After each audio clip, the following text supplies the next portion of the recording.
कल्पना भी है कि योग दिवस पूरी दुनिया ने योग का लोहा माना है। पूरी दुनिया स्वीकार कर रही है कि योग में कुछ शक्तियां हैं, और भारत में जहां से जिसकी ऋषि परंपरा से निश्रित होके ये योग की थाती, अमूल्य थाती जो हमें प्राप्त हुई थी, भारत में भी अभी तक हमें कक्षाओं के माध्यम से आज के इस विशिष्ट दिन पर केवल योग का प्रचार प्रसार सा करना पड़ता है। लगता है ना ऐसा कि केवल आज के दिन योग के बारे में बहुत सा बताया जाता है। पूरी दुनिया में तो ठीक है, उनके पास नहीं था, हमारे पास था।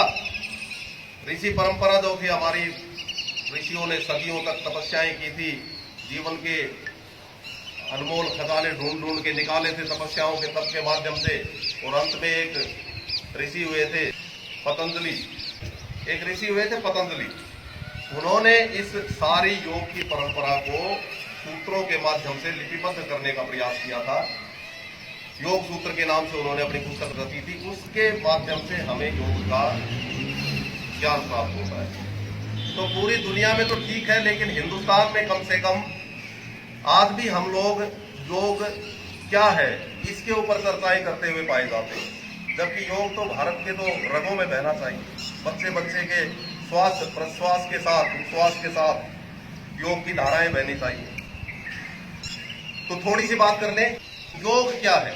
आज के दिन हम लोगों ने क्या समझ लिया है कि जो आसन है, प्राणायाम है, शरीर की जो विभिन्न क्रियाएं हैं, जिम्नास्टिक की जो क्रियाएं हैं, उन्हें योग समझ बैठते हैं। ऐसा ही मानते हो ना। देखो, योग एक सीधा सा शब्द है। दूसरी क्लास में, पहली कक्षा में आते ही करते हो तो योग नहीं करते हो। योग 2 और 2 का योग कितना होता है? 4। 3 और 2 का योग कितना होता है? 3 और 2 का योग किया जाए तो कितना निकलता है हमें? 5 बोल रहा है कोई। तो योग का मतलब क्या हुआ? कोई नहीं, तू बोल जा।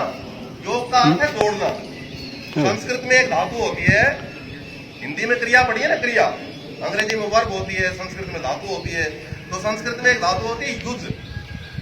उस युज धातु से एक शब्द रूप बनता है योग, जिसका मतलब होता है जोड़ना। अब किसको किससे जोड़ता है? जोड़ता है, ये इसका योग का काम है, जोड़ने का। तो सभी लोग अपने अपने हिसाब से आकलन करते हैं। कोई कहता है आत्मा को परमात्मा से जोड़ता है, लेकिन परमात्मा भी, हमारी तो संस्कृति वो रही है कि आत्मा के अंदर ही परमात्मा का वास बताया जाता है।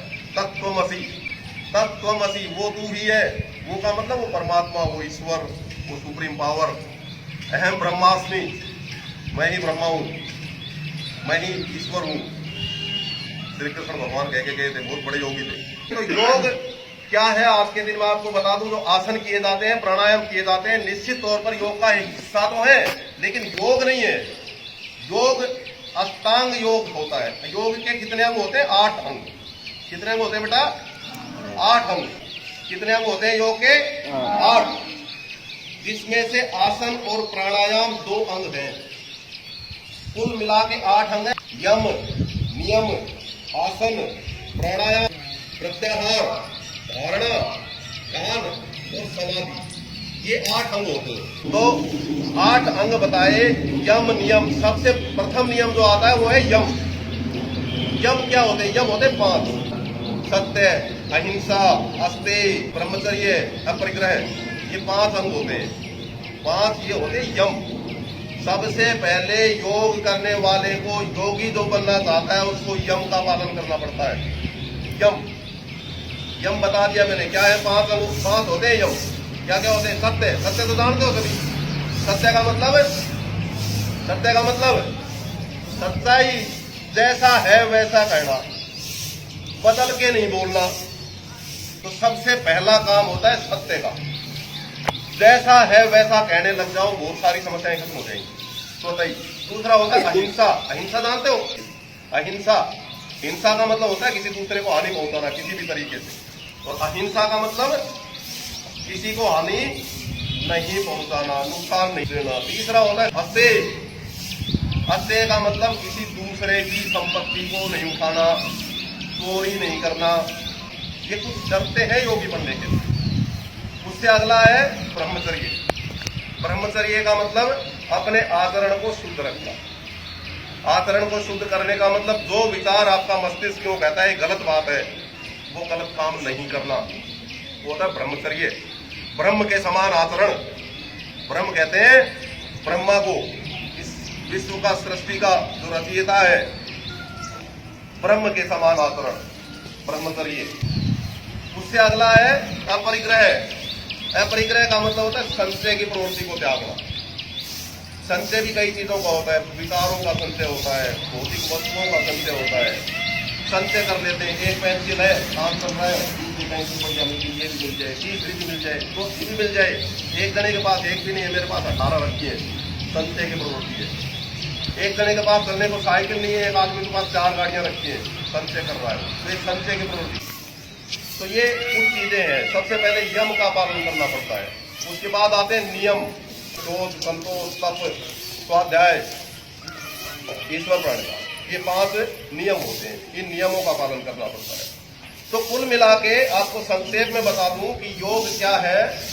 योग अपने आप को, खुद को पहचानने की प्रक्रिया है। खुद को पहचानने का, स्वयं को पहचानने का, खुद से मुलाकात करने का, खुद को ढूंढने का एक तरीका है योग। मैं कौन हूं, है ना।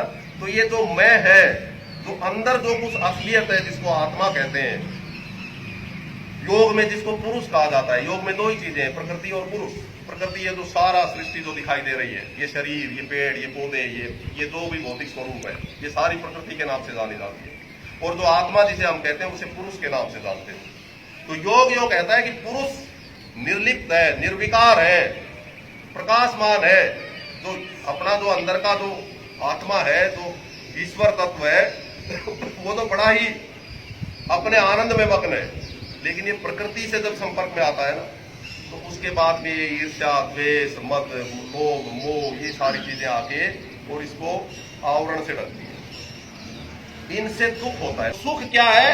अनुकूल, हमारे अनुरूप, जैसा हम सोचते हैं वैसा हो जाए तो सुख है, और उसके प्रतिकूल हो जाए, उससे उल्टा हो जाए तो दुख है। और अज्ञान ही दुख का कारण है। योग बताता है कि अज्ञान दुख का कारण है। अज्ञान को दूर कर दिया तो सारा दुख दूर। तो इस तरह से करके यम, नियम, आसन, प्राणायाम, ये आसन प्राणायाम है, ये शरीर को उस स्थिति तक पहुंचाने का काम करते हैं। योग की बहुत सारी परिभाषाएं हैं। योग दर्शन जो योग की परिभाषा देता है वो है योगस चित्त वृत्ति निरोध है। चित्त की वृत्तियों का निरोध ही योग है। चित्त कहते हैं मन को। बोलो कि मन में जो तूफान उठते हैं ना, राग, द्वेष, ईर्ष्या, ये सारे ये विकार हैं। जो 5 इंद्रियों से जनित जो विशेषताएं इंद्रियों की, शब्द, स्पर्श, रूप, रसगंध, शब्द, स्पर्श, रूप, रसगंध, इनकी वजह से जो विकार पैदा होते हैं, उन विकारों को दूर करना ही योग का उद्देश्य है, ये कहता है योग। और बहुत सारी परिभाषाएं, गीता, श्री कृष्ण योगीराज हुए हमारे पास, पूरे दुनिया को उन्होंने 1 घंटे के उपदेश में ला के रख दिया। आज तक सबसे बड़ा ग्रंथ समझा जाता है। पढ़ना कभी मौका मिले तब, मत भागवत गीता। कृष्ण के द्वारा महाभारत के युद्ध के दौरान अर्जुन को दिया गया उपदेश, जो आज तक बहुत बड़ी जीवन को जीने की शैली सिखाने वाली पुस्तक है। उसमें उन्होंने कहा है योग है कर्मसु कौशलम, कर्म करने की कुशलता ही योग है। तो भिन्न भिन्न तरीके से कहा गया है, लेकिन सारियों का निचोड़ ये है कि योग जीवन को जीने की कला है, जीवन को जीने का साधन है। जीवन को किस तरह से जिया जाए ये बताता है योग। उसका एक साधन है आसन और प्राणायाम, जो आज के दिन किए जाते हैं योग दिवस। लेकिन आपको ये ज्ञान रहना चाहिए कि ये जो आसन प्राणायाम है, योग की कार्रवाई चालू होती है मन की अवधारणा से ऊपर, मन से आगे जाके, और मन से आगे ले जाने के लिए एक साधन के रूप में काम आते हैं आसन और प्राणायाम। आसन और प्राणायाम को आज के युग में हमने स्वस्थ रहने का माध्यम बना दिया है, 3 घंटे से 2 योग। लेकिन अगर इतना भी करते हैं तो भी काफी कुछ है। लेकिन योग को कोशिश करना आगे और जानो, योग को जीवन में उतारें। केवल आज के दिन के लिए नहीं, नियमित सुबह उठ के कम से कम आसन प्राणायाम करो, वो धीरे धीरे आपको मन के अवस्था से ऊपर अपने आप ले जाएंगे। तो आज के दिन जो परंपरा है कि स्वास्थ्य रक्षा के लिए निसंदेह आसन और प्राणायाम है, वो एक बहुत बड़ा साधन का काम करते हैं, तो उनको थोड़ा सा हम नियमित रूप से किस तरह से करें। बहुत सारे आसन है, बहुत सारे प्राणायाम है। मैं एक छोटी सी विधि मैंने अपनी विकसित, तो क्या कहूँगा, मैंने ढूंढ के सुन के इधर उधर से संकलित कर रखी है, उसी को आपके समक्ष प्रस्तुत करता हूँ। आप लोग सारे साथ करेंगे मेरे साथ और आनंद आएंगे, ये मैं आप लोगों को आश्वस्त करता हूँ। ये करने के बाद में आपको मजे जरूर आएंगे। अभी कह रहे थे ना, धूप नहीं लगेगी, आप घबराना मत बिल्कुल भी, आनंद आएंगे। जिसको याद रखने की कोशिश करना किस तरह से क्या क्रम था, एक दिन में नहीं हो सकता, आने वाले दिनों में हो सकता है हम 5-7 दिन साथ रह के 10-12 घंटे का काम करें, उसके बाद आपको याद भी रह जाएगा। और आज मैंने इस वीडियो के लिए इसीलिए कहा था कि एक वीडियो बना देते हैं जो कम से कम सामने रहे कि किस तरह से क्या कौन सा क्रम है, बड़े साथियों को भी नहीं रह पाएगा। जो मैं किया करता हूँ नॉर्मली सामान्यतया ये बताता हूँ कि ये जो इतना जो एक्सरसाइज है जो हम करने जा रहे हैं, इतनी करने के पश्चात इसी को आप अलग अलग अनुपातों में कर सकते हो। इसको दिन में आप 3 मिनट में भी सुलटा सकते हो। 3 मिनट तो दे सकते हैं शरीर को कम से कम, खाली शरीर के लिए भी सोचें तो ये शरीर ये मशीन है, जिएंगे तो इसी के सहारे जिएंगे, तो इसको तो कम से कम सही ढंग से चलाएं, इसके बिना कुछ भी नहीं है। शरीरम मत खलु धर्म साधनम, निश्चित तौर पर ये शरीर ही धर्म का साधन है। धर्म करोगे, ईश्वर का जो उद्देश्य पूरा करना है वो इसके माध्यम से किया जा सकता है, इसके बिना कुछ भी नहीं है। तो कम से कम इसको बनाए रखना है। इसको बनाए रखने के लिए जो मैं बता रहा हूँ आज के दिन, क्योंकि हम कुछ सीखने का प्रयास करेंगे इसलिए टाइम लग सकता है, आधा घंटे का, पौना घंटे का। इसको आप 1.5 घंटे भी कर सकते हो, 2 घंटे भी कर सकते हो, और 3 मिनट में भी इसको जल्दी से करके, यदि बहुत ज्यादा आफत है, कुछ नहीं हो रहा तो कम से कम 3 मिनट, वैसे नॉर्मली 20 मिनट 15 मिनट देना चाहिए शरीर को, आदमी को रोजाना कम से कम। निश्चित तौर पर यदि आप ये बता रहा हूँ ये 20 मिनट 25 मिनट आप 1 हफ्ते करके देखिएगा, जो नहीं करता है वो अपने आप में अंतर महसूस करेंगे। तो शुरुआत करें।